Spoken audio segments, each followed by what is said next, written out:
واذكر في الكتاب إدريس إنه كان صديقا نبيا ورفعناه مكانا عليا أولئك الذين أنعم الله عليهم من النبيين من ذرية آدم وممن حملنا مع نوح ومن ذرية إبراهيم وإسرائيل وممن هدينا واجتبينا إذا تتلى عليهم آيات الرحمن خروا سجدا وبكيا. السلام علیکم ورحمۃ اللہ وبرکاتہ. اعوذ باللہ من الشیطان الرجیم. بسم اللہ الرحمن الرحیم. واذکر فی الکتاب ادریس انہ کان صدیقا نبیا ورفعناہ مکانا علییا اولئک الذین انعم اللہ علیہم من النبیین من ذریة آدم وممن حملنا مع نوح ومن ذرية إبراهيم وإسرائيل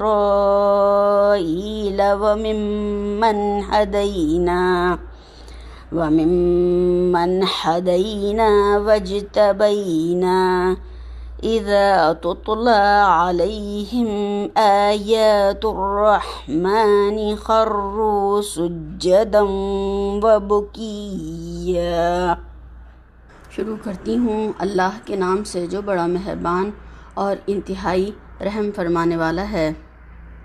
وذکر اور ذکر کرو فی الکتابی کتاب میں ادریس علیہ السلام کا انہو بے شک وہ کانا تھا صدیقاً سچا نبی ورفعناہ اور اٹھا لیا ہم نے اسے مکاناً ایک مقام علیہ بلند پر. اولئک الذین یہ وہ لوگ ہیں انعم اللہ انعام کیا اللہ نے علیہم ان پر من النبیین پیغمبروں میں سے من ذریت آدم اولاد آدم سے ممن اور ان میں سے جنہیں حملنا سوار کیا ہم نے مع نوح علیہ السلام کے ساتھ ومن ذریتی اور اولاد میں سے ابراہیم علیہ السلام کی و اسرائیل اور یعقوب علیہ السلام کی وممن اور ان میں سے جنہیں ہدینا ہدایت دی ہم نے واجتبینا اور برگزیدہ کیا ہم نے اذا جب تتلا پڑھی جاتی ہیں علیہم ان پر آیات رحمان کی خرو وہ گر پڑتے ہیں سجدن سجدہ کرتے ہوئے وبکیا اور روتے ہوئے. نحمدہ ونصلی علی رسولہ الکریم. رب اشرح لی صدری ویسر لی امری واحلل عقدۃ من لسانی یفقہوا قولی. اللہم ارنا الحق حقا وارزقنا اتباعہ وارنا الباطل باطلا وارزقنا اجتنابہ آمین یا رب العالمین. الحمدللہ اللہ تعالیٰ کا بے حد شکر احسان ہے کہ ہم سورہ مریم کو پڑھنے اور سمجھنے کی کوشش کر رہے ہیں. اللہ تعالیٰ اس میں ہماری مدد فرمائے اور اس میں جو بھی احکامات ہیں اور جو بھی باتیں ہیں اور جو انبیاء کرام کے واقعات ہمیں بتائے گئے ہیں ان سب سے ہمیں سیکھنے والا اور سمجھنے والا بنائے انشاءاللہ تعالیٰ. آمین ثم آمین. آج ہم ادریس علیہ السلام کا واقعہ پڑھیں گے. ان کے بارے میں اللہ تعالیٰ نے یہاں پر فرمایا وذکر فی الکتاب ادریس انہ کان صدیقا نبیا، اور کتاب میں ادریس علیہ السلام کا بھی ذکر کرو وہ بھی نہایت سچے نبی تھے. ادریس علیہ السلام کا ذکر قرآن کریم میں صرف 2 جگہ آیا ہے.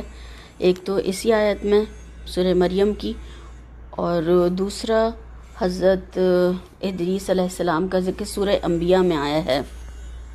وہاں پر فرمایا وَإِسْمَاعِيلَ وَإِدْرِيسَ وَذَا الْكِفْلِ كُلٌّ مِّنَ الصَّابِرِينَ وَأَدْخَلْنَاهُمْ فِي رَحْمَتِنَا إِنَّهُمْ مِنَ الصَّالِحِينَ۔ اور اسماعیل اور ادریس اور ذی الکفل کا بھی ذکر کرو، ہر ایک صبر و سہار والا تھا، ہم نے ان سب کو اپنی رحمت میں داخل کر لیا کیونکہ وہ نیکوں میں سے تھے۔ حضرت ادریس علیہ السلام کے بارے میں اختلاف ہے، بعض ان کو بنی اسرائیل میں سے نبی قرار دیتے ہیں اور بعض حضرت نوح علیہ السلام قبل حضرت آدم علیہ السلام کے بعد گزرے ہوئے انبیاء میں شمار کرتے ہیں۔ اصل چیز یہ ہے کہ ان کی تعریف میں دوسرے انبیاء کی طرح سے صدیق کا لفظ استعمال کیا ہے، اور ظاہر ہے کہ ان کی زندگی میں بہت سے امتحانات آئے ہوں گے، وہ ان سے گزرے، اس کے بعد ان کو یہ مقام حاصل ہوا، یعنی صدیقیت کا جو مقام ہے وہ بہت ساری آزمائشوں سے گزرنے کے بعد ان کو حاصل ہوا ہوگا۔ مفسرین کا عام خیال یہ ہے کہ بائبل میں جن بزرگ کا نام ہنوک بتایا گیا ہے یہ وہی حضرت ادریس علیہ السلام ہیں۔ اس میں یہ بھی بتایا گیا ہے کہ یہ 300 سال تک اللہ کی فرمانبرداری کرتے رہے اور پھر وہ غائب ہو گئے کیونکہ اللہ تعالیٰ نے ان کو اٹھا لیا۔ اسرائیلی روایات میں ان کے بارے میں زیادہ تفصیل سے بتایا گیا ہے، اور یہ کہا گیا ہے کہ حضرت نوح علیہ السلام سے پہلے جب بنی آدم میں بگاڑ کی ابتدا ہوئی تو اللہ کے فرشتے نے ہنوک کو، جو لوگوں سے الگ تھلگ زاہدانہ زندگی بسر کرتے تھے، پکار کر کہا کہ اے ہنوک اٹھو، گوشے ذلت سے نکلو اور زمین کے بادشاہوں میں چل پھر کر ان کو وہ راستہ دکھاؤ جن پر ان کو چلنا چاہیے، اور وہ طریقے بتاؤ جن پر انہیں عمل کرنا چاہیے۔ یہ حکم پا کر وہ نکلے اور انہوں نے جگہ جگہ لوگوں کو جمع کر کے واعظ و تلقین کی، اور نسل انسانی نے ان کی اطاعت قبول کر کے اللہ کی بندگی اختیار کر لی۔ اور ان کے بارے میں یہ بھی کہا گیا ہے کہ ہنوک جو ہیں 353 سال تک نسل انسانی پر حکمراں رہے، اور ان کی حکومت انصاف اور حق پرستی کی حکومت تھی، اور ان کے عہد میں زمین پر اللہ کی رحمتیں برستی رہیں۔ اللہ تعالیٰ نے ان کے بارے میں بھی فرمایا کہ وہ صدیق تھے، تو راست باز سچے انسان تھے، سچائی سے محبت کرنے والے، اور جھوٹ سے نفرت کرتے تھے۔ حق کو انہوں نے فوراً قبول کر لیا، جیسے کہ ہمیں حضرت ابوبکر صدیق رضی اللہ تعالیٰ عنہ کی مثال بھی ملتی ہے کہ کس طریقے سے انہوں نے سچ کو فوراً قبول کیا اور پھر ان کو یہ لقب صدیق کا ملا۔ ادریس علیہ السلام کے جو حالات ہیں وہ بہت کم ملتے ہیں، اور ان کے بارے میں علماء کرام نے لکھا ہے کہ ادریس علیہ السلام سب سے پہلے انسان ہیں جو ستاروں کا وہ علم رکھتے تھے جس سے کہ بھٹکے ہوئے راستہ پاتے ہیں، کیونکہ اللہ تعالیٰ نے ایک ستاروں کا کام یہ بھی بتایا ہے کہ جن کا راستہ گم ہو جائے، جو صحراؤں میں گم ہو جائیں، وہ ستاروں سے اپنی منزل پا لیتے ہیں۔ تو اس طریقے سے، اور یہ بھی کہ یہاں آئے گا ستارہ تو یہ سحری کا وقت ہوگا، یا جب یہاں یہ ہوگا، تو اس طریقے سے وہ بتایا کرتے تھے۔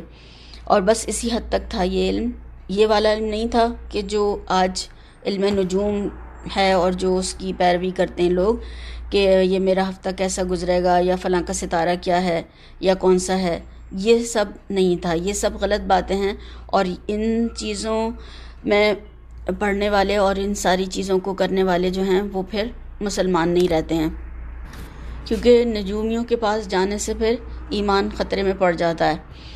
تو ستاروں سے بس رہنمائی اور گائیڈنس لیتے تھے وہ۔ ان کے بارے میں آتا ہے کہ حساب کتاب بھی سب سے پہلے انہوں نے ہی شروع کیا، یعنی کاؤنٹنگ وغیرہ انہوں نے ہی اللہ کے حکم سے ایجاد کی۔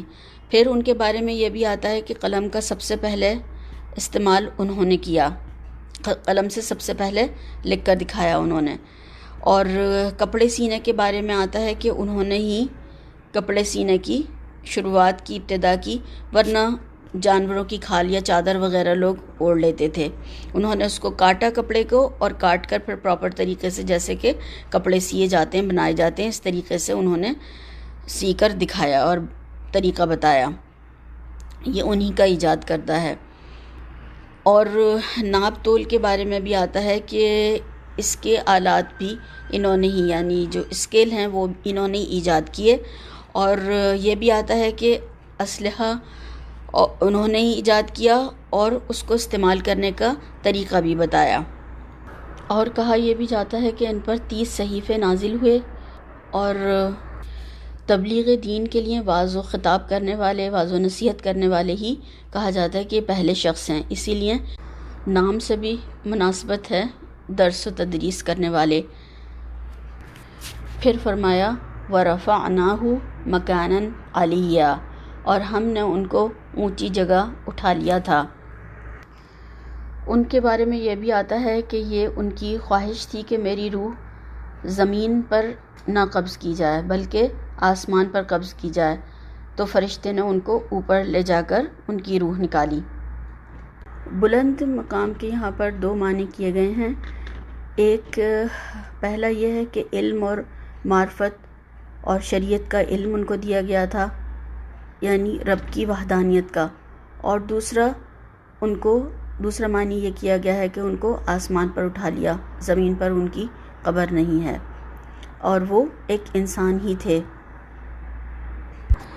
روایات میں ان کے بارے میں یہی آتا ہے کہ ان کو آسمان پر اٹھا لیا گیا، اور شب معراج میں آپ صلی اللہ علیہ وسلم نے ادریس علیہ السلام کو 4تھے آسمان پر دیکھا، یعنی وہاں پر ان سے ملاقات ہوئی۔ اور جیسا کہ ہم نے ابھی دیکھا کہ وہ کپڑے سینے کا جو طریقہ ہے وہ انہوں نے بتایا، تو وہ درزی تھے، اور جب سوئی میں دھاگا ڈالتے تو سبحان اللہ پڑھتے، پھر جب شام ہو جاتی تو روئے زمین پر آپ سے زیادہ عمل والا کوئی نہ ہوتا، اور یہ تفسیر ابن کثیر میں ہے۔ اور بلند مقام سے کچھ نے اس کا ترجمہ جنت بھی کیا ہے، بلند مکان، بلند مقام۔ اور ان کی قوم کے بارے میں یہ بھی آتا ہے کہ ان کو صرف لا الہ الا اللہ کہنے کے لیے کہا گیا تھا کہ بس اس کے قائل ہو جائیں، عمل چاہے جو کریں، مگر یہ لوگ اس کلمے کے بھی قائل نہ ہوئے، اور آخرکار اللہ نے انہیں تباہ کر دیا۔ یہ ابن ابی حاتم کی روایت ابن عمر رضی اللہ تعالیٰ عنہ سے ملتی ہے۔ ان کے بارے میں کچھ لوگوں کی رائے یہ بھی ہے کہ یہ ابھی تک زندہ ہیں، اور اس کے بارے میں اللہ تعالیٰ ہی بہتر جانتا ہے کہ کیا معاملات ہیں ان کے۔ بس ہمیں یہ بتایا گیا ہے کہ انبیاء میں جو یہ یہاں پر تذکرہ کیا گیا ہے، ہمارے لیے ان میں سب میں نشانیاں ہیں، اللہ سب کچھ کر سکتا ہے۔ عیسیٰ علیہ السلام آسمان پر زندہ ہیں، ان کی کیا کیفیت ہے، اور وہ قیامت سے پہلے آئیں گے، تو یہ سب اللہ تعالیٰ جس کو جہاں چاہے جیسے چاہے رکھ سکتا ہے، جہاں پر چاہے اس کو موت دے سکتا ہے، زندگی دے سکتا ہے۔ اللہ تعالیٰ ہر چیز پر قادر ہے۔ ان اللہ علی کل شیء قدیر، بس اس بات پر ایمان ہونا چاہیے، بے شک اللہ تعالیٰ ہر چیز پر قدرت رکھتا ہے۔ پھر فرمایا اولئک الذین انعم اللہ علیہم من النبیین من ذریۃ آدم وممن حملنا مع نوح ومن ذریۃ ابراہیم واسرائیل وممن ہدینا واجتبینا اذا تتلی علیہم آیات الرحمن خروا سجدا وبکیا۔ یہ وہ لوگ ہیں جن پر اللہ نے پیغمبروں میں سے فضل کیا، یعنی اولاد آدم میں سے، اور ان لوگوں میں سے جن کو ہم نے نوح علیہ السلام کے ساتھ کشتی میں سوار کیا، اور ابراہیم اور یعقوب علیہ السلام کی اولاد میں سے، اور ان لوگوں میں سے جن کو ہم نے ہدایت دی اور برگزیدہ کیا، جب ان کے سامنے ہماری آیتیں پڑھی جاتی تھیں تو سجدے میں گر پڑتے اور روتے رہتے تھے۔ تو یہاں پر انبیاء کرام جو انعام یافتہ تھے ان کا تذکرہ کیا گیا ہے کہ آدم علیہ السلام، اس کے بعد ادریس علیہ السلام، ان کے بعد نوح علیہ السلام، اور پھر کشتی والے، اور پھر اس کے بعد ابراہیم علیہ السلام، اور پھر اولاد یعقوب علیہ السلام، ان کا یہاں پر تذکرہ کیا گیا۔ اور یہاں پر دنیا میں جتنے بھی انبیاء ہیں اس میں ان سب کا ذکر ہے، یعنی وہ سب مراد ہیں۔ یہاں پر چند افراد کا نام لے کر ان کو بیان کر کے پوری جنس انبیاء کی طرف اشارہ ہے یہاں پر، یعنی اولاد آدم میں سے ادریس علیہ السلام، کشتی والوں میں سے ابراہیم علیہ السلام، ابراہیم علیہ السلام کی اولاد میں سے اسحاق، اسماعیل، یعقوب علیہ السلام اور ان کی اولاد، اور ان کی اولاد میں سے موسیٰ علیہ السلام، ہارون علیہ السلام، زکریہ علیہ السلام، یحییٰ علیہ السلام اور عیسیٰ علیہ السلام ہیں۔ اسی وجہ سے ان انبیاء کا نسب الگ الگ بیان کیا گیا ہے۔ اگرچہ آدم علیہ السلام کی اولاد میں سب شامل تھے، کیونکہ ان میں وہ نبی بھی ہیں جو کشتی والوں کی اولاد میں سے نہیں ہیں، مثلا ادریس علیہ السلام اور جو نوح علیہ السلام کے دادا ہیں۔ ان کے بارے میں فرمایا کہ جب رب کی آیتیں ان کے سامنے پڑھی جاتی تو یہ روتے ہوئے سجدے میں گر پڑتے ہیں، یعنی جب اللہ کا کلام سنتے ہیں تو عاجزی سے اپنے رب کے آگے شکر کے طور پر روتے ہوئے سجدے میں گر پڑتے ہیں، کیونکہ ان پر اللہ تعالیٰ کا بڑا بھاری انعام و اکرام ہے۔ اور یہ آیت متفق علیہ آیت سجدہ ہے تاکہ انبیاء کی اقتداء بھی ہو جائے، اور حضرت عمر رضی اللہ تعالیٰ عنہ سورہ مریم کی جب یہ آیت پڑھتے اور سجدہ کرتے تو فرمایا کرتے تھے کہ سجدہ تو کر لیا لیکن رونا کہاں سے لائیں یا رونا کہاں ہے، اور یہ ابن ابی حاتم کی روایت ہے۔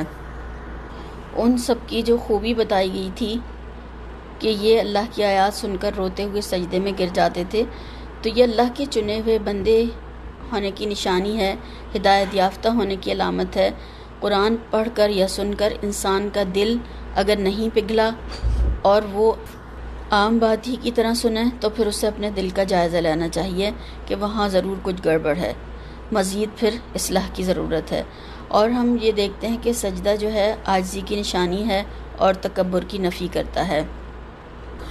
ہم نے شروع میں ہی اللہ تعالیٰ سے سیدھے راستے کی دعا کی تھی کہ اللہ تعالیٰ انعام یافتہ لوگوں کا راستہ ہمیں بتائیے، تو اللہ تعالیٰ نے ہمیں انعام یافتہ لوگوں کے بارے میں یہاں پر بتایا ہے کہ ان کی خوبیاں یہ تھیں۔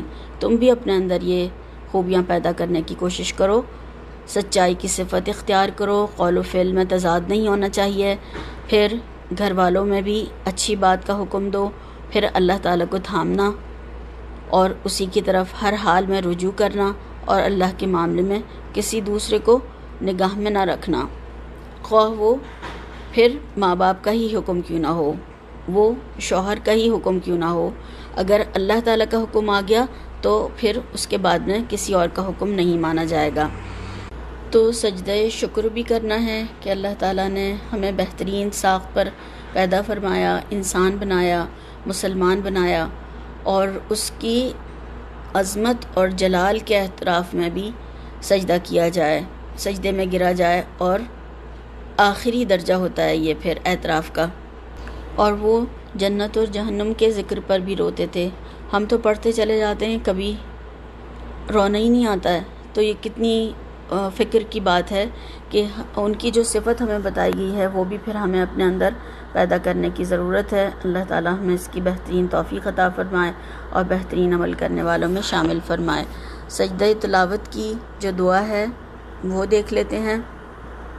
سجد وجہیہ للذی خلقہ وشق سمعہ وبصرہ بحولہ وقوتہ فتبارک اللہ احسن الخالقین۔ میرے چہرے نے اس ذات کو سجدہ کیا جس نے پیدا فرمایا، اور اس نے اپنی طاقت اور قوت کے ذریعے سے اس کے کان اور آنکھ کے سوراخ بنائے۔ بڑا بابرکت ہے اللہ تعالیٰ جو بہترین خالق ہے۔ بے شک اللہ تعالیٰ ان تمام صفات کو جو انبیاء اکرام کی بتائی گئی ہیں ان سب کو ہمارے اندر اور ہماری اولادوں کے اور ہماری آئندہ نسلوں کے اندر پیدا فرمائے، اور اسی طرح سے ہمارے دلوں میں ایمان کو راسخ کر دے جس طرح سے کہ ان کے دلوں میں تھا۔ آمین ثم آمین۔ سبحانک اللہم و بحمدک اشہد ان لا الہ الا انت استغفرک و اتوب الیک۔ السلام علیکم ورحمۃ اللہ وبرکاتہ۔